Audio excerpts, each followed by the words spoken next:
What is up, BookTube? It is Monty, and I'm back again once again with another video. Today, my plan is to read The Roughest Draft by Emily Wibberley and Austin Sigmund Broca. I've never read one of their books before, but I have an ARC, and I figured that the best way to start the new year is with a little romance book, so we'll see how accurate a decision that really was.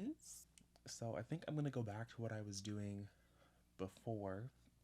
I'm going to update around the 25% mark, the 50% mark, and 75, and then I'll come back and do a little wrap up. But this is not going to be a very exciting vlog because I'm going to be at home all day reading this. So hopefully y'all are okay with that. If you're not okay with that, feel free to drop a comment down below. But I'm gonna go now. You guys, I am currently on chapter 10. I don't want to spoil anything, so I'm at 24% of the book, which feels like a good place to come back, check in, let you guys know what I am thinking. In some people's 2022 anticipated releases, I feel like they described this book as our main character is going to like a Floridian hotel, motel, Holiday Inn to write this book. That's definitely not what's happening. So I also don't think that my introduction to this was the best. And maybe, again, like this is being published by actually Berkeley Romance. I went onto the Berkeley Romance Instagram, and they're the one who is promoting this book. Is coming out on January 25th. So I'm assuming this is going to take a more typical romance journey arc situation, but based on what I'm reading, I'm not convinced it's going to happen. So we have two main characters, Katrina and Nathan. A couple years ago, I think it was like 3 years ago, maybe 4 or 5 years ago, something like that, Katrina and Nathan had a falling out. We still don't know what that falling out is about. It's kind of giving me People We Meet on Vacation vibes. I haven't read that book, but I've heard like everybody and their mother talk about it, so I'm assuming it's that kind of a vibe where we don't know what this falling out was about. If they had a falling out, and Nathan has just published a solo book. I think this is his first solo book, might be his second solo book. Either way, it's not doing too hot. And his publisher is like, yeah, we don't really want to buy another solo book. He can't really get any traction on this. And like I said in my intro clip, there is an outstanding book contract for a Nathan Katrina book. The only problem is, you know, Nathan doesn't think that's really going to work out, because while he'll do it, he doesn't think that she will. Fast forward like to the next chapter, we're back with Katrina, who is married. No, she's actually not married. She's engaged to their Nathan and Katrina both used to share an agent, Chris, and now Katrina and Chris are engaged. They are definitely in a not so healthy but feels very realistic relationship, where Chris has not been so hot with the finances, and so he's kind of like low-key, high-key pressuring Katrina to work with Nathan, because he assumes that because Nathan and Katrina's last book was a huge success, their follow-up novel will be a huge success because people want to know where they've been, and it's, you know, the two of them reuniting after all those years. So she reluctantly agrees, and I've just got to the part of the book where they are in Florida. They're going to write this thing, and they are not in a hotel, motel, Holiday Inn.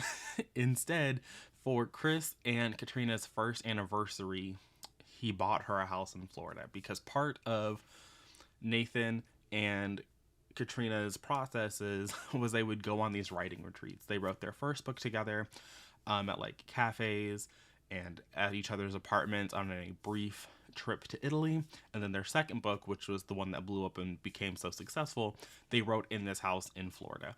So that's the house that Chris bought, because he's like, oh, that's where you had your major success. It's going to be beautiful. Like, I'm going to buy this house for you as my grand romantic gesture. And now Nathan and Katrina are back in this house, but we also know that this house is where they had their first falling out.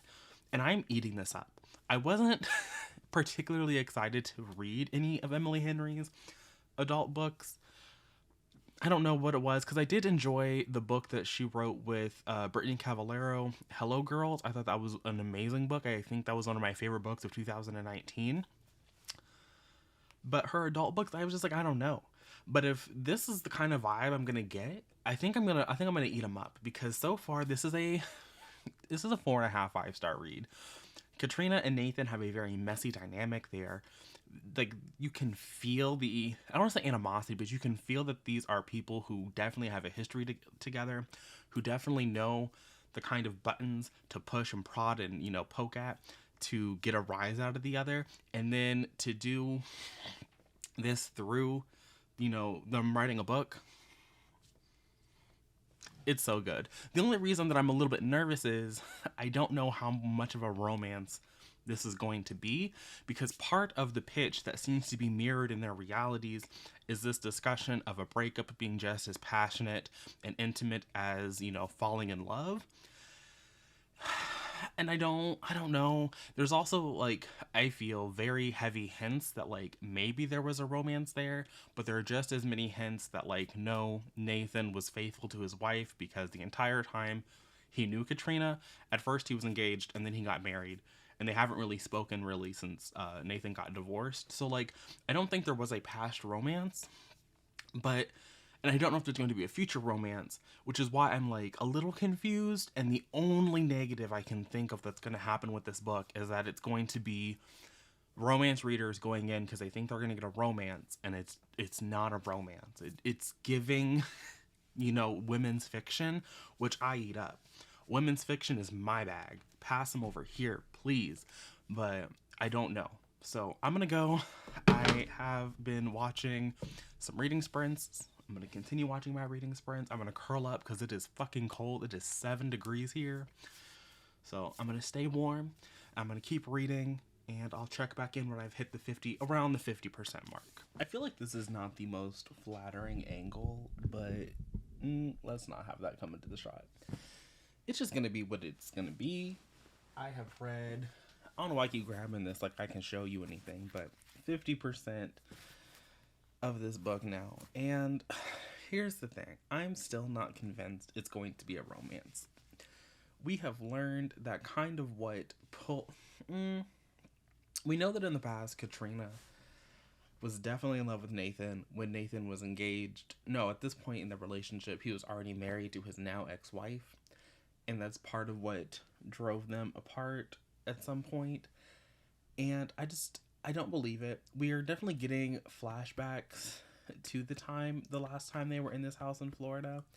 And I definitely think that if you are a romance reader, you could root for them, you could support them. But from what I'm reading, how I'm coming into this as, like, not a romance reader, just as, like, a more general fiction contemporary reader. If this was just a contemporary story, I feel like this would slap. But because I think they're going to try and, like, do this thing, it's going to make me not like Nathan's character. And I love both of them, so, like, Katrina feeling this way, fine. But if they were to do something where Nathan had to, like, reciprocate those feelings at that time, I feel like it wouldn't work. And I can understand how it would be nice, because their book is about these people. The book they're writing in the present timeline is about these people who were in love and got married and are now getting a divorce, but they still love each other. They're just not in love with each other. I can understand how you could parallel that with our main characters being in love, falling in love, having that falling out, and then ending the book actually falling in love with each other, not just loving one another, because it is a romance. But I feel like if it were general fiction, it would just hit harder, and I don't know if we're going to do that because it's being published by Berkeley. So that's kind of where I'm at. I don't really have a lot more to say. I don't think I'm going to actually update you guys at the 75% mark. I think I'm just going to finish and then do a nice little sit-down discussion. Partially so I can just worry about finishing the book. But I also don't think there's going to be a lot of developments that are going to happen between 50 and 75. And at this point, I don't want to ruin anything. Y'all, I was having such a good time with this book. It was 4 5-star worthy. And then we got to the last 40%, and I think that that's where the story kind of fell apart for me. I think this is two-pronged. The first prong is I don't know if second chance romances are really for me. And second, I don't know how invested the story was in actually being a second chance romance. because, like I said, I felt like in all of my updates before this that the book was really more general fiction. It was very much these characters who had like always written their lives into their book, and I could tell that in order for this to be a romance, they were going to have to subvert the plot of the book that they were currently writing. And so I did see it coming, which is why I don't think that this was executed that well. Because for the first 50%, we aren't really discussing what happened. And then when we get to what actually drove them apart, like, this is an arc review, so I'm not going to go into like spoilers. But what drove them apart, I thought, was so fundamentally stupid, just entirely stupid, that I couldn't believe it. And then in the present timeline, that's still very much an issue for the both of them. And so the fact that they could fix that same issue now when they didn't even attempt to address the issue in the past, I wasn't sold. I wasn't sold. And I don't think this is a spoiler, but they don't really get together until the third act, like deep into the third act, like 70, again, like 70%, I think is when they were really, actually coming together as a couple. And then at like 74%, they had the breakup, and then at 80%, they're back together. And so this whole like wishy-washy, like tomfoolery bananas that was happening in that time frame just did not work for me. Didn't think that it was fun to read, didn't like it. And ultimately, I felt that the story that the authors wound up telling, like the actual conclusion to the whole novel and everything, felt more because like they're an author writing duo who was married, and it was more like their stories than the characters that they had actually started to write. Like the characters at the beginning of the novel and the characters at the end of this novel felt very different, and not in a character arc, character journey situation, but because of where the narrative forced them to be. Like, I don't think in their day-to-day life, if these people would make the same decisions that the characters made. And so for me, it's hard for me to rate this. I think because I had such a good time, it's kind of a 3-star, like leaning into a 2-star. I don't know. I don't know how I'm gonna rate this, but I'm it was so good for like 70% of the way. And then the ending I thought just ruined it. So I know that this is on a handful of people's most anticipated. And I think that because most of those people are romance readers, like they might overall enjoy it more than me. I will check out their future adult works. I am interested to see what they do, but if it's another romance, I might skip it. Especially if it's supposed to be a second chance coming back together mess. I didn't like it. Didn't like it at all. So overall, those are my thoughts on this book. I'm kind of upset. But it's fine. It's the first book of the year. It can only go up from here. So if you've made it to the end of the video, thanks for watching. I'll see you guys again soon with another video. But until then, and until next time, bye.